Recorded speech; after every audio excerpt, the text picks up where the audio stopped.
All right, good morning, everybody. Welcome back to another video of Stage Racing. On today's episode of what we're doing next, we're going to I'll show you how to make how I make AN fittings. Right, I put AN fittings together. Maybe this works for you, maybe it doesn't, but this is just my way, and I've been doing it, and it has yet to fail me. There's multiple videos on YouTube, on the internet, on whatever to basically how to do this, and one form or another, everyone kind of does it their way. Little changes. It's about the same as me, maybe a little different, but everyone has their own seasoning how to do this. As long as you do it like a certain way, you should be just fine. But I'm going to show you my way and how I do it and what things I use to simplify the process for you guys a little bit. So let's get started. All right, guys. This entire video is brought to you by and sponsored by SP Tuning. They do a great job as far as having parts in stock, and they've been basically a sponsor of us for a couple of years already. So you can get a lot of their everything from their this is a Dash 10 line, and you can get the PTF style or just the braided style, which I'm using an oil line, so this is just perfect for what I need to use it for. So you get their entire line and their FLF AN fittings, AN bungs. I mean, they have everything you need. Weldable bungs, pressure bungs. I mean, it's basically everything you need to do this job. And this is a Dash 10. Here's a part number. This is a 90-degree Dash 10. All these fittings, depending on the manufacturer, but a lot of these fittings are not cheap. Like I think this one can be up to $15-$20 for one. It just depends on the situation. 90 degrees, 45 straight, 360 or not 360, like 180. So I mean, it really just depends on what you get. But they're not cheap. But like this stuff, the quality is way better than anything that you can get for the most part. I used to have the Evil Energy oil cooler when I first started doing this whole thing, and everything is the only thing that was left of Evil Energy is now this is the brand new one, by the way. It used to be just the AN fittings or AN line fittings and the lines, but now it's just I've just replaced so much of it that Evil Energy, there's not much of it left. That's stuff you can buy on Amazon. And I think that stuff works really well on certain applications just because, I don't think it's a bad product. I just had a good friend of mine had a line explode, and it just kind of put me in a place like, man, I really just need to use the better stuff and just in case if something happens. So anyway, so you can get all this stuff at SP Tuning. They do an incredible job of supporting you. They do an incredible job of answering any questions. They are the go-to guys for all my AN fittings and lines. So, yeah, and you can get some of the wrenches from there that you have the adjustable wrenches. You can get everything you need to do this job. So, just if you have any questions about anything, go to sbtuning.com and let my East Coast boys take care of you. And then just let them know that, you saw this video and you're interested in the product. Okay, so like I was saying, we already did this side. So now we're going to do this side. And we are going to completely start all over as far as how I did it, so I can show you guys from the beginning how to install these. So when you get your fittings in, I'm trying to put this a little light over here. When you get your fittings in, you're gonna have whatever dash you want. Like an AN stands for Army Navy, just showing that off because I think I know what I'm talking about. But anyway, so you're gonna get something like this. And this is not the PTF style. This is just like the rubber hose, braided rubber hose style. So you're gonna have both these ends, both components to insulation. You're gonna have this side, okay, and then you're gonna have this style, which you want to make sure that this is lubed up with oil before you shove it in. I'll show you how to do that here in a second. And then the other thing that I want to bring up to your attention is. If you get 10 feet of this, whatever the case is, you're gonna want to cut it, right? And a lot of people use like a cutter wheel or something like that. I just don't do that, please, because then you're gonna get all that crap inside there. Yeah, you could blow it out, but you're gonna get a lot of crap in there. I'd rather just not do that. How I do it is move this out of the way.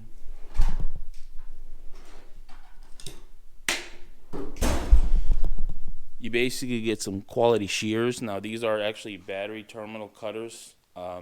This is by Matco, but you don't have to buy Matco. You can buy something that cuts something so that the edge is clean.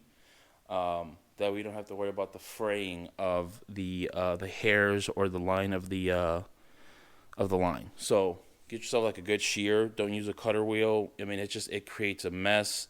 They tend to just be more of a headache than it is. So get a good set of shears.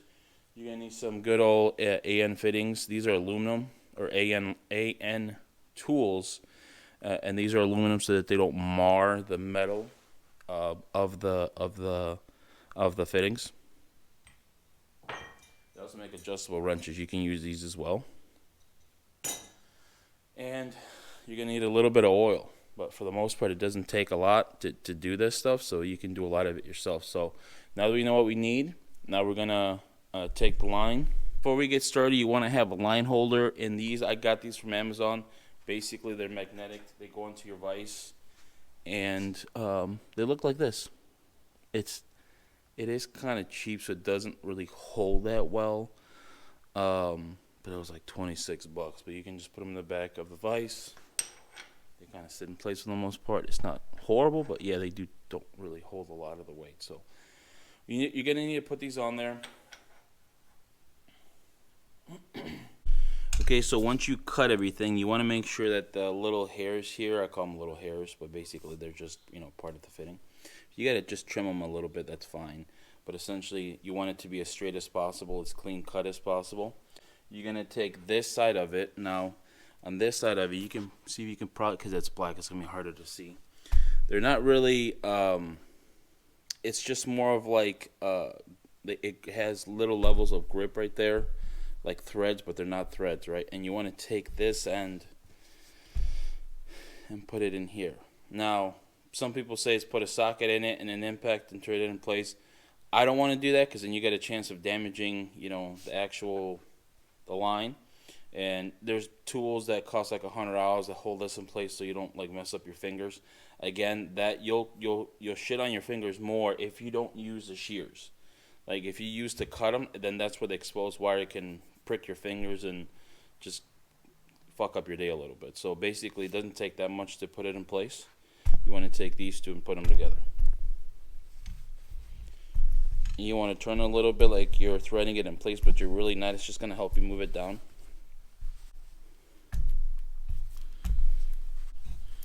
Just the other thing is work it in little by little.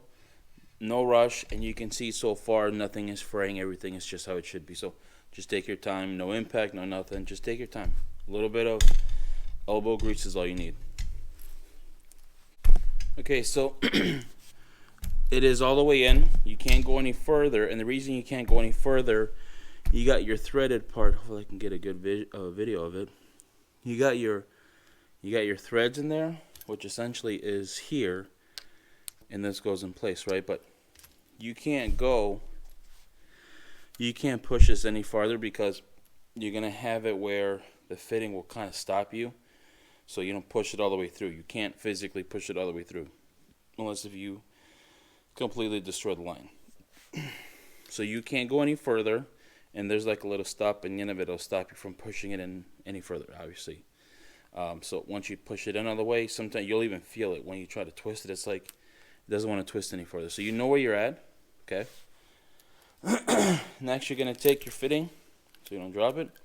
You're going to take your fitting, and you always want to put a little bit of oil in here on the fitting side. Some people use WD-40. I just use basic engine oil because we're going to use this for engine oil anyways. But you can put a little bit of oil on the thread, and then once we put it on the vise, you're going to see me work it in place in here. You're going to oil this part too a little bit. So you're going to work it in place, and then we'll start the tightening process. You don't want to go in dry, because if you go in dry, you're gonna be able to ruin something or tear something, or mar the lines or mar the threads. So you want to make sure you do your best to oil it up a little bit, whether it's WD-40 or oil, just something so that like when you go in, it's not gonna destroy anything.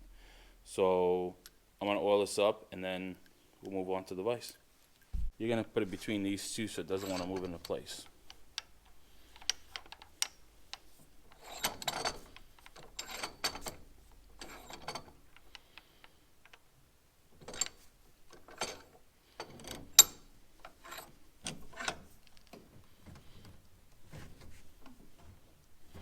Okay, so at this point you can see like you can wiggle the line.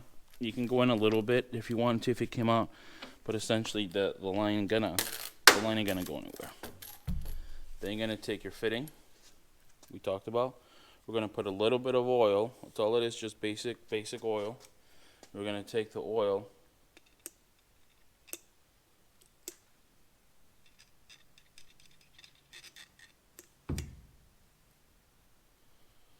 and put a little bit in there, oil the shit out of it, you little sickos. You want to hold this, and then where you're trying to put your line in, and then work it into place.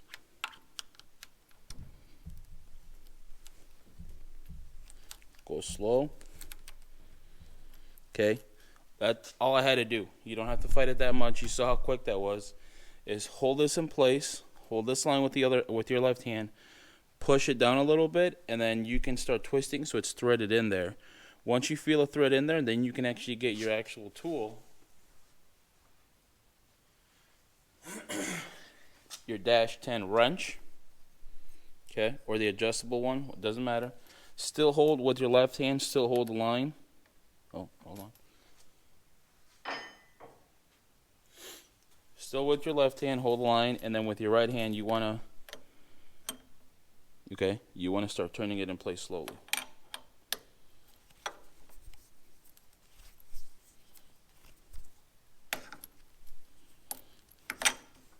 You want to put a little bit of pressure on your left hand when you're pushing up against the line. Push up so that it doesn't want to push down.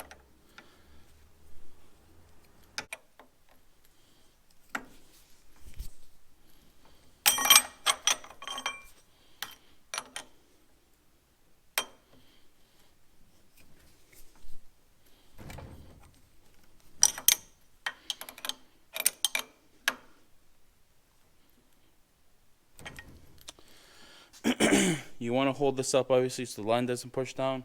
And then you want to get to where it barely touches between this top part to the actual ferrule or the fitting you have on the bottom. Once you do that, you're pretty much all set to go.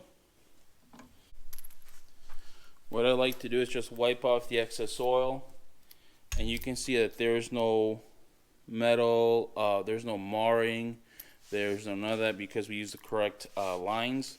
The correct tools, so that they're all aluminum, so that's not scratched up or nothing, and you have a really nice professionally made AN fitting. So in this case, I did this one last time by myself, and I showed you how to make this one.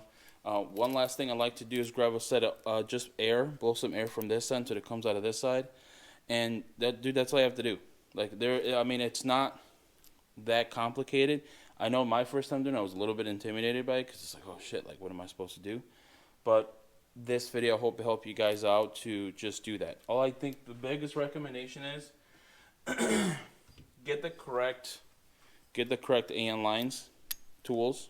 Like in this case, this one goes in there. You can't mar it, you can't destroy anything as long as you're careful with it, right?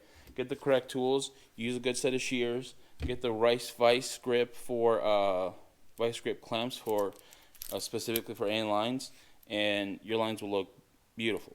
So basically this is it. I don't want to be an overcomplicated video. I just want to show you like how I do it, and it's worked for some time already.